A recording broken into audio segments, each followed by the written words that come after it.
How's it going, folks? Welcome back to the channel. So we are back in GTA 5, the Enhanced Edition, which brings with it ray tracing capabilities and upscaling capabilities, which is awesome. It's a free upgrade that Rockstar have done, clearly in my mind, in preparation for GTA 6, because we're going to be seeing those technologies in GTA 6. So I guess it makes sense that they would backport it into GTA 5 for their own kind of testing purposes.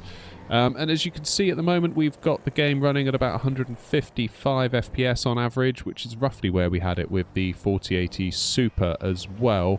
I'm sort of beginning to suspect we've got a CPU limitation going on here, really, because even when we dropped my 4080 Super down to 1440p and GPU usage dropped down to like 40-50%, we couldn't really get above 160 FPS anyway. So I think that's kind of the limit for my CPU, which is a 5800X3D. I've also got 64 gigs of DDR4 3600 CL18 memory, and we've got the game cranked up, but we haven't got ray tracing on and we haven't got any upscaling on, so this is kind of just raw performance without any ray tracing, without any upscaling, and as you can see, about 150 odd 160 FPS, which I think is pretty much a CPU limitation for the most part.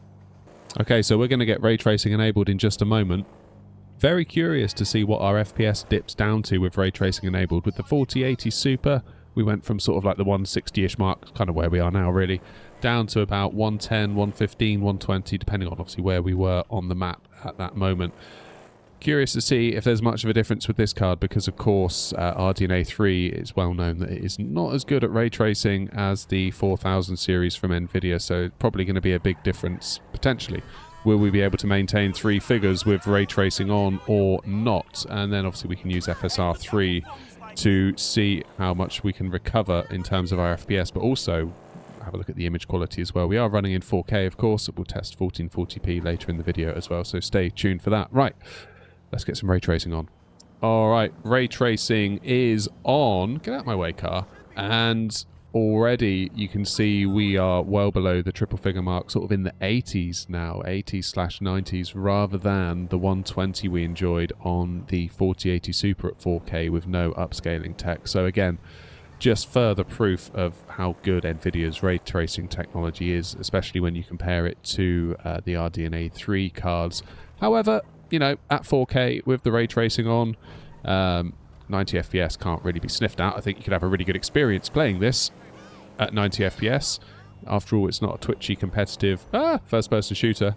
So, you know, it's not like it's going to be a bad experience, but it just goes to show really how good Nvidia's become in the ray tracing department. Let's have a look at the reflections. You can see again with the ray tracing on these kind of yellow bars on the road being reflected brilliantly in the side of the car. It really does look good. Are we going to see that taxi go past as well? Yeah, again, that's reflected perfectly. You can even see the buildings. You can see some blue there on the door. If we were to swing the camera around, yeah, it's that bottom of the building there. So visually, the ray tracing does look absolutely fantastic, and we kind of covered that in the 4080 Super video.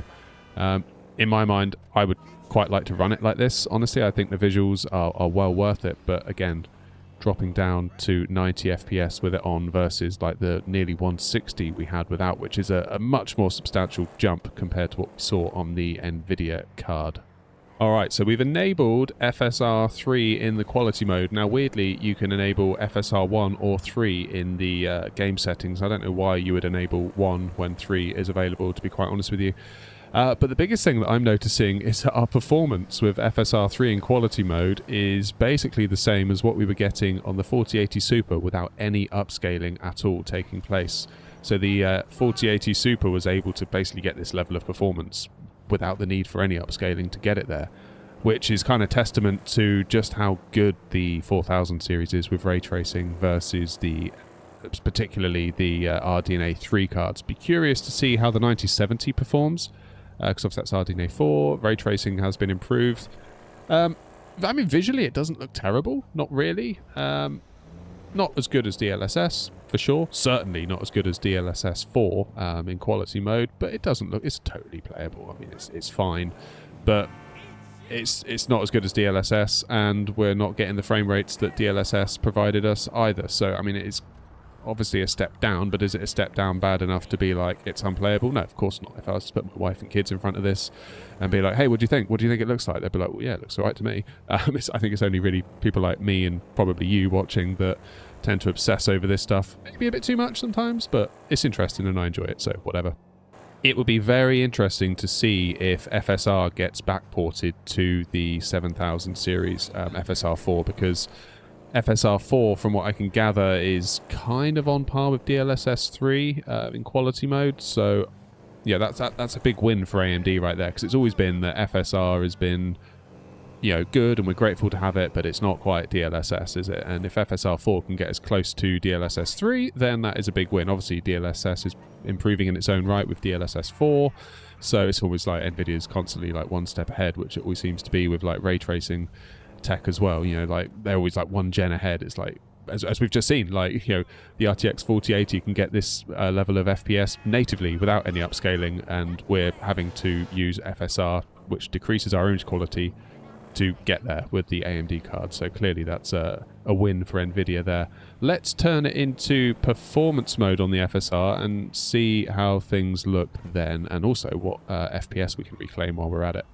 Alright, we are back in performance mode with FSR 3, and you can see we've managed to reclaim a little bit of performance, which is welcome. We're now sort of flirting with the 130s, although I'm noticing we got a bit of a dip there. And before I did a benchmarking run for FSR in quality mode, I noticed there was a bit of a dip as well. So this card seems a bit more dippy than the 4080 Super. I didn't experience any sort of big drops to, like, you know, 11 FPS in the 0.1% lows for the NVIDIA card. So I'd say in terms of a stable frame rate experience, I think points definitely go to the NVIDIA card. But again, you can see that we're having to drop to FSR 3 performance mode to kind of get anywhere near the levels of performance we were getting in DLSS quality mode with the 4080 Super. So we're kind of losing on two fronts there. We're having to use FSR instead of DLSS, which is, you know, in its nature weaker than DLSS in terms of image quality, and we're having to use the performance mode to get the same level of performance we had in quality mode on the NVIDIA card. So it's kind of a bit of a lose-lose for AMD. And I think I would definitely say I would not run this in performance mode. If I were going to do a playthrough of this game on this card with ray tracing on, I probably wouldn't want to run FSR in performance mode. Everything just looks a bit pricklier, for want of a better phrase, like jagged edges. Again, unsure how much of this you're going to be able to see, but like road markings as you kind of sweep across the road if you do a big turn. They just look a little bit more dithery as they kind of pan across the screen, depending on the style of turn you do into a junction. It's just not up there. The image quality isn't there at all. Again, would love to see FSR 4 get back ported to the 7000 series. Next question is, how does it fare at 1440p? Because with the 4080 Super, we kind of concluded that a 1440p, you know, DLSS on, DLSS off, you're basically CPU limited at about 140, 150-ish, high 140s, low 150s with ray tracing on. So let's flick into 1440p and see what happens. Alright, so we're back in 1440p, and you can see our GPU usage has now dropped to like 60-odd%, and we're still capped at 161, 162 FPS, so again, there is that CPU limitation. Now, I'm not running any ray tracing at the moment, or upscaling technology, again, just to kind of get us a 1440p, non-ray tracing, pure raster experience, and you can see 160-ish FPS seems to be the limit. So, now we've got all that GPU headroom to spare, what happens to our FPS if we were to enable ray tracing now at 1440p? Let's find out. Alright, that is much more like it. We are now sort of in the high 140s, low 150s in terms of FPS that's dynamically bouncing around, averaging 146, 147. And it looks like we might be experiencing a bit of a CPU bottleneck again. And you might be saying, well, hang on, you were CPU bottlenecked before without ray tracing and you were getting like 160 FPS. Why are you now CPU limited again, but only getting 147 on average? And that's because ray tracing can actually bring more CPU workload as well. So you can still find yourself CPU limited. You'll just get slightly less frames per second than you were used to without any ray tracing on. And you can see we're not completely GPU limited, like 93, 91% on the GPU at the moment. So at 1440p, I'm leaning towards, without having experimented with FSR 3, I'm leaning towards saying at 1440p, you can just crank on ray tracing, max out all the settings, and you're pretty much going to be fine. At least I can with my 5800X3D. Possible that if I were to upgrade to a 9800X3D, maybe that would allow us to get, I don't know, for example, 200 frames a second.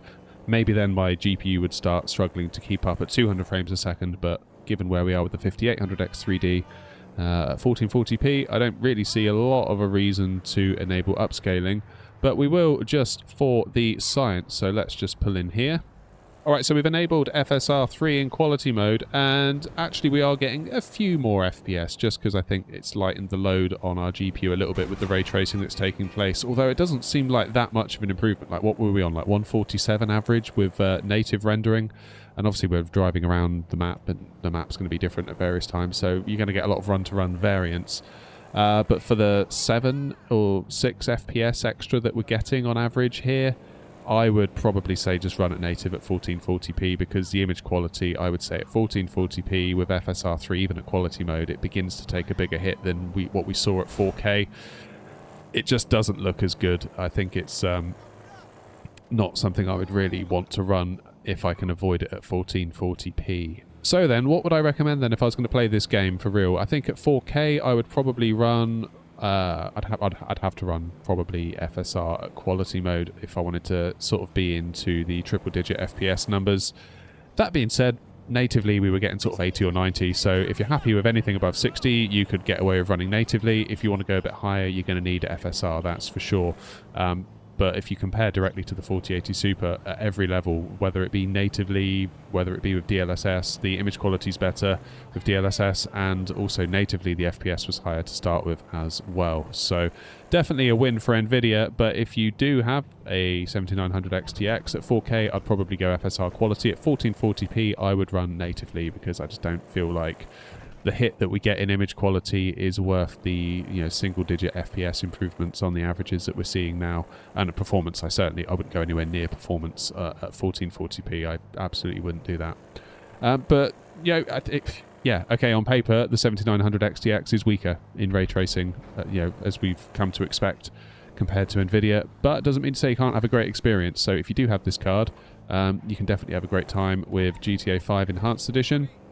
But if you're looking to buy and ray tracing is important to you, I think it's fair to say that NVIDIA is probably going to be the preferred route. Anyway, folks, let me know in the comments what you're running on, how you found the game. I'd be really curious to see if AMD are going to backport FSR 4 to the 7000 cards, like the 7900 XTX, because, from what I've seen, it's like FSR 4 kind of rivals DLSS 3 rather than FSR 3 being a step down from DLSS 3, which is what we're experiencing right now. Seems like there's some rumours going on to that effect that they're going to do it, and usually when there's smoke, there's fire with this kind of stuff, so hopefully we'll see that soon. That would be awesome if it did, and that would be a big win for AMD users for sure. If anyone out there's got a 9070 or a 9070 XT, I'd be keen to see how you're getting on with it as well with this game, because obviously RDNA 4, there's going to be ray tracing improvements on that card. So it may be that you see less of a drop-off in FPS when you enable ray tracing. But yeah, let us know in the comments. And if you found today's video useful, please, please, please do leave us a like. It helps the video and the channel a ton. But I'll leave this one here. Thank you very much for watching. Take care of yourselves, and I'll see you in the next video. Cheers.